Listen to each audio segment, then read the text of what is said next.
Oh, finishing the week strong. Finish Friday with more Doobie Brothers. Casual Friday over here. On the corner,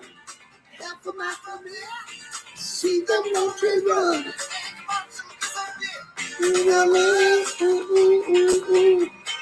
Well, you been. So it's hard to believe, like the Doobie Brothers, the actual guys are like 70. Yeah. Like, dude, you're 60. I don't think that way, so it's kind of crazy.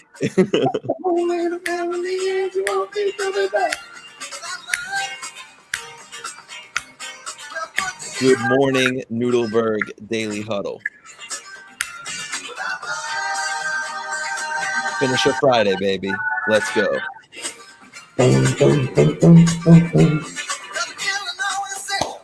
Oh, I am loaded up. I got great stuff for today. Great content for today. You know what? You amped me up, man. The takeover Thursday, the bar is high. You can't let it drop, man. So you can't ease off, baby. And don't think I'm not competitive about it either, man. Oh, trust me. Everybody knows that we're competitive at this point. Good morning, Melody Gibson, coming in from the left side of the state. I'm actually over here as well. Yeah. I'm in Tampa this morning. Good morning, Howie Craw in the house. Howie was in the poker tournament. I actually took Howie out. Shay was bummed, man. I spoke to him yesterday. He was not happy, man. So the three of us were texting back and forth, like I'm chip leader. I'm going back and forth. Next thing I know, I get it in a row from Jake and Shay. I'm out.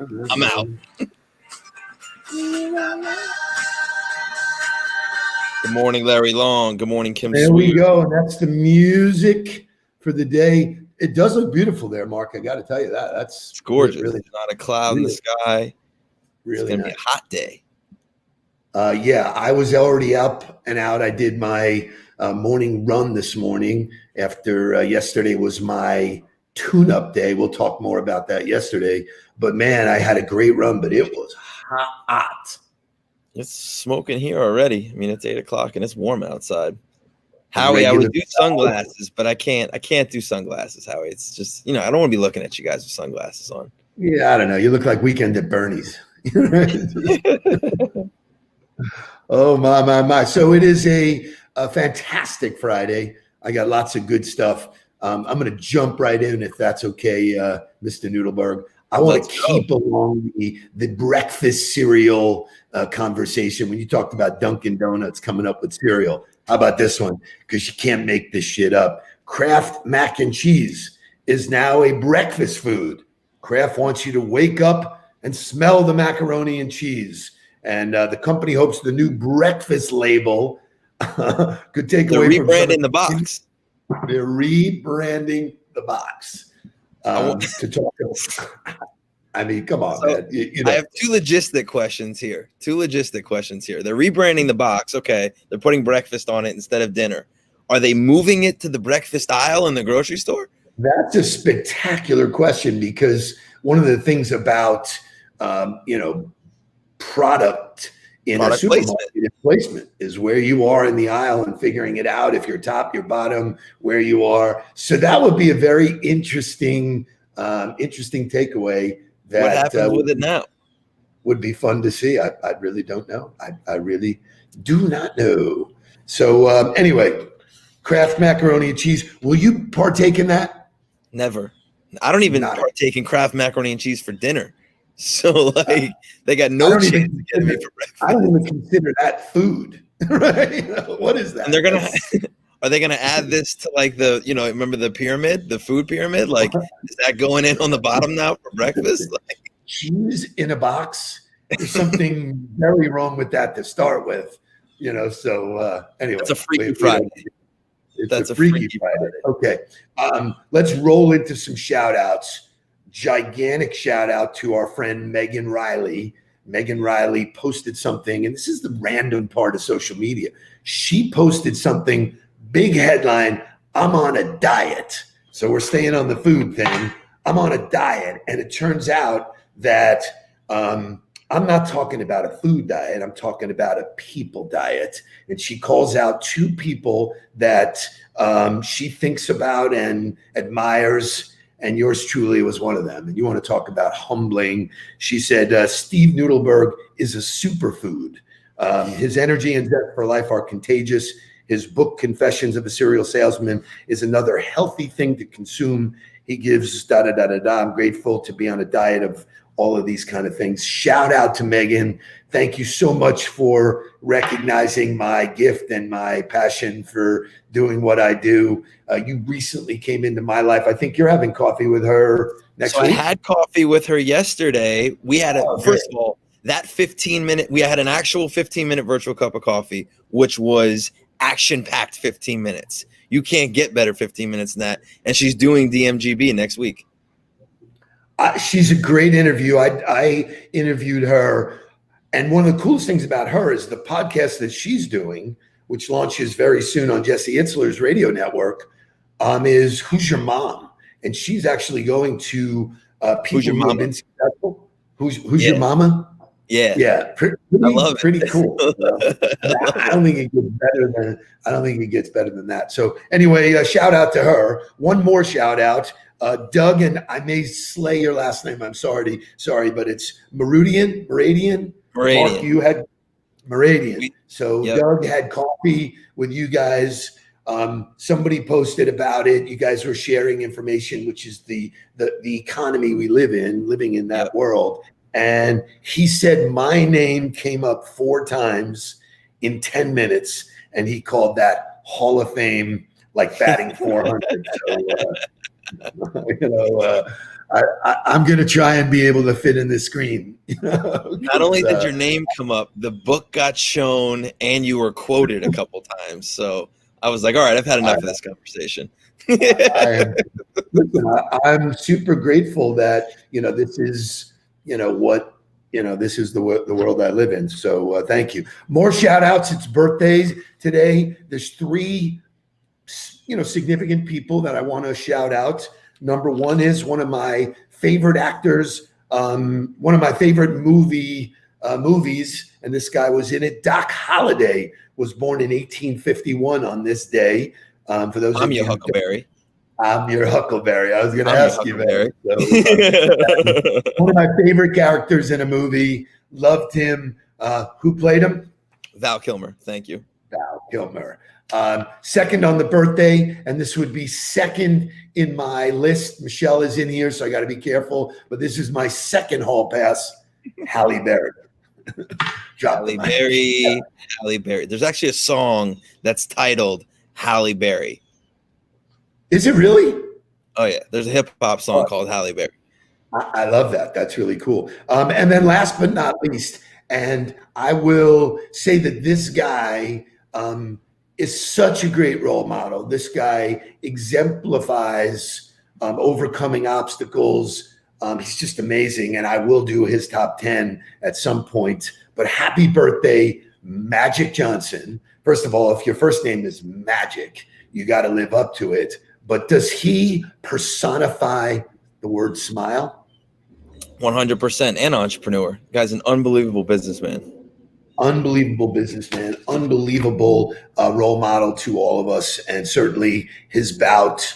I can remember exactly sitting there when he did his press conference and said, I got to give up the game of basketball. And, he was so passionate about it. He was such a great brand ambassador. And he is now for lots of small businesses and stuff like that. So that's the shout out stuff. You have any shout outs you want to, or you want to save what we're going to talk about for our conversation?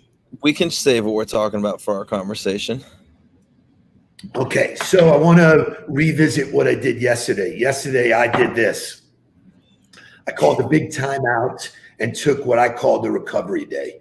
I needed a day to just get off the merry-go-round, stop taking the calls and the Zoom meetings and, the total devouring of content, and just said, I'm calling a timeout.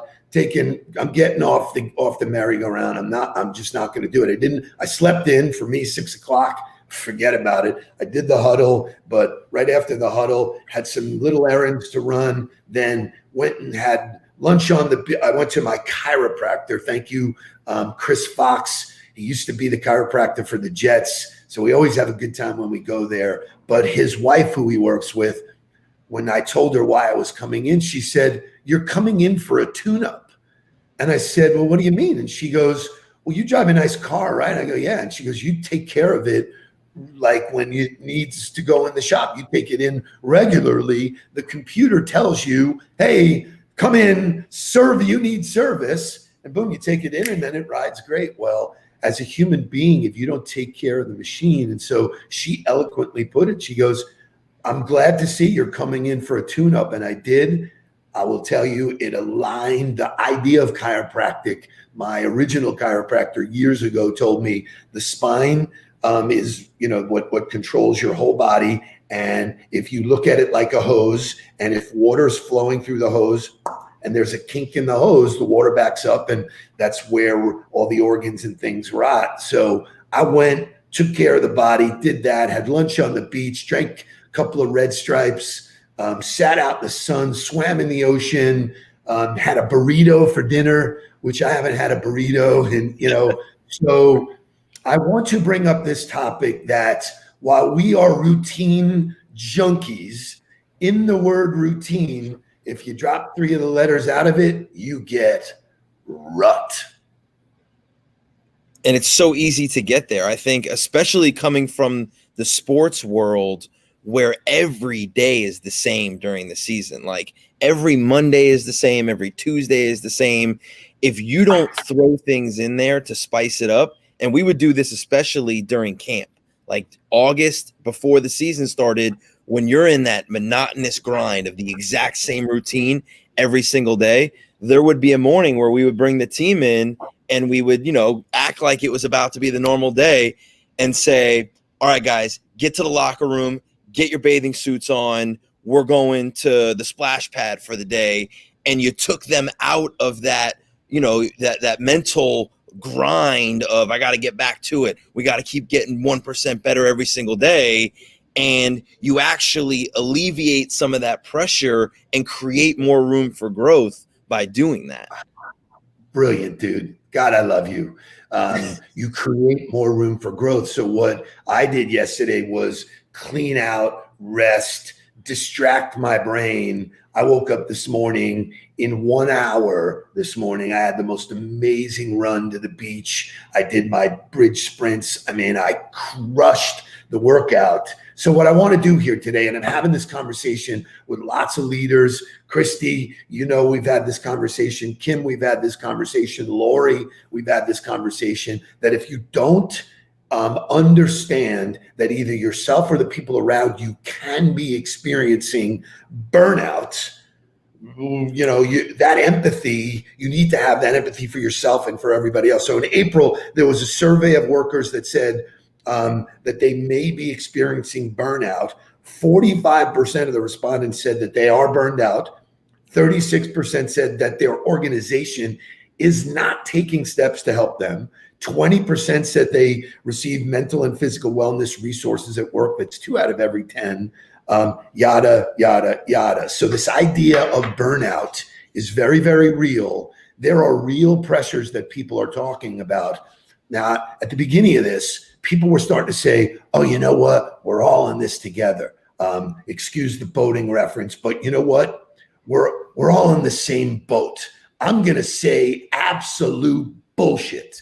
We are not on the same boat. We are all dealing with the same issue, but the way it affects us is very different. I do not have little kids that I have to worry about and work in the same home with them and worry about virtual schooling. And I don't have that issue, and if I did, it would probably fall on my wife and not squarely on me. So this idea of burnout, and us as leaders in the marketplace, and I believe you should be the CEO of your own company, we got to deal with it. Yeah, and I think it's interesting to understand that, it's not just about the things that are happening. There are people that have started work at places that have never met their people they work with in person, ever. There are companies that are growing during this pandemic time, and they got hired into a new role, but they've never actually been to the office to meet anybody that they work with. So talk about team building, talk about building company culture. The thing that breaks it away is individualism, right? As you're trying to build a group of people, individualism is the thing that tears it away because everybody feels like they're their own most important thing. So finding creative ways as a leader to bring people together, and that's hard because not everybody's comfortable with doing things at this time. So what do you do to create a Zoom bingo? Or what do you do to get people out of their normal routine to create a team building activity to pull people together on your organization to make people feel united? So, we're going to jump through a bunch of ideas, but the idea here, especially for like people like you and me that are working, relatively alone, you can really go off the deep end because there is no separation. There's no boundaries. These are realities. Greg Goldstein just hopped in and said, yours truly. Yeah. Got hired at a new job during the pandemic, has never met anybody who's hasn't met those people. Right. So, right. for me, and I'm pushing you to do this, when you want to be a thought leader, you got to look at ahead and understand that this is a real situation. This is not people bitching and moaning. This is reality. So what do? Here's another stat that's mind blowing. Only 44% of Americans are planning to take a trip in 2020. Now, you jumped in the car yesterday, right? You probably took calls all the way up to Tampa. Yep. You're in Tampa. You said you were super productive this morning. So the concept of work from anywhere is as real as anything I've ever seen. And that's the adaptation. I think understanding that the way the system had been created prior to this was a system that was based on the Ford Motor Company in the early 1900s. Like that's when this 8-hour workday, hour-long lunch break, it was based on a factory setting. It was not based on a quickly evolving business environment that we live in today. So understanding that the pandemic has forced everybody to understand that, wow, we can really do what we do from anywhere. I got up this morning and had the same routine, but in a different place, and it feels amazing. I didn't work out at 5 a.m., but I got up at 5. I started getting on my emails and reading and putting all the inputs in. I got ready for the huddle. I'm doing the huddle from this beautiful backyard outside. I'm still doing the things that I need to do for my production, but I'm doing it in a way that's a little different, and it creates a different feeling. It creates jumping into what we're going to talk about next is the perfect timing for it, right? Which is what MGM is doing. One more stat. Burnout starts relatively subtly. Anna Rowley, who's a PhD and psychologist, said, if you see a fire that's raging, it started somewhere with a small ember. So this stuff starts small and then builds and builds and builds, and it can explode. There are remedies to this. According to the Mayo Clinic, signs of burnout include cynicism, critical nature of your job, decreased energy and productivity, irritable nature and resentment, and decreased performance. If you do, we're always talking about accountability coaches so that you can look at the positive. Your accountability coach is there to recognize a problem. Hey, whoa. We got burnout. Hey, stop. Don't do anything. One of my good friends here, Kenny Punzarelli, he was already feeling burnt out, reached out and said, I need help. That's a massive amount of discipline. Most people don't have that. So there are remedies. Mark, I want you to talk about one of the remedies.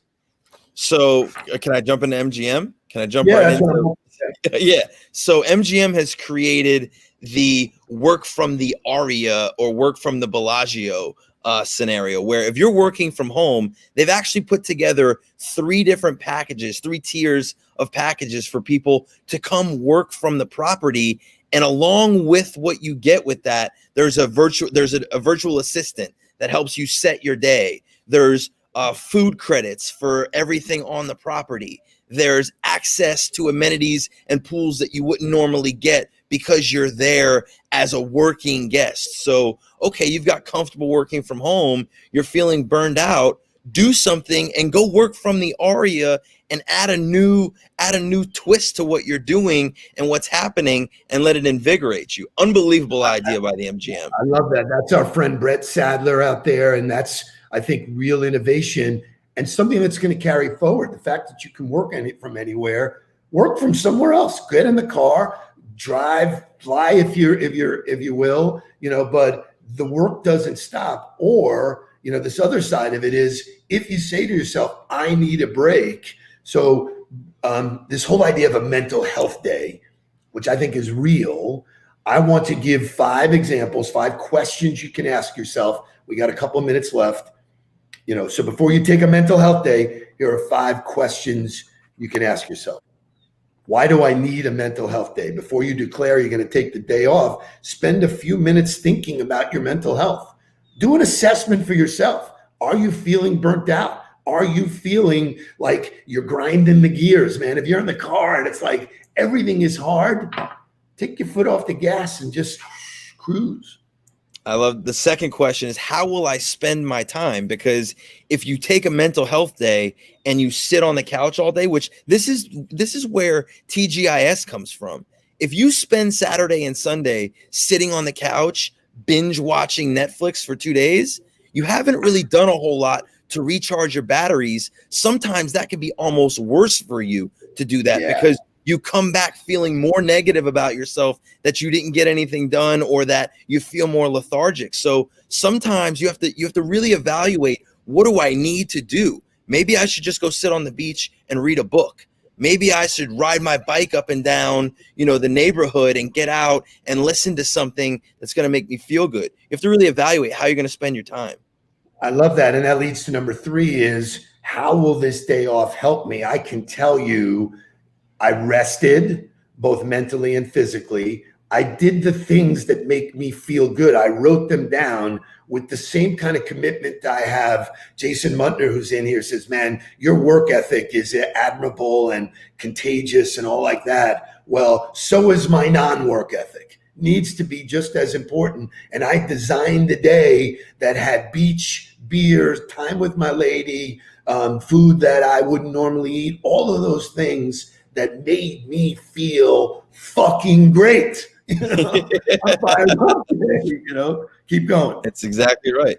So the next one is, how will I continue to care for myself? So what are the things that I'm going to continue to do to make sure that I'm taken care of? And then, Dad, you can wrap us up with the last one.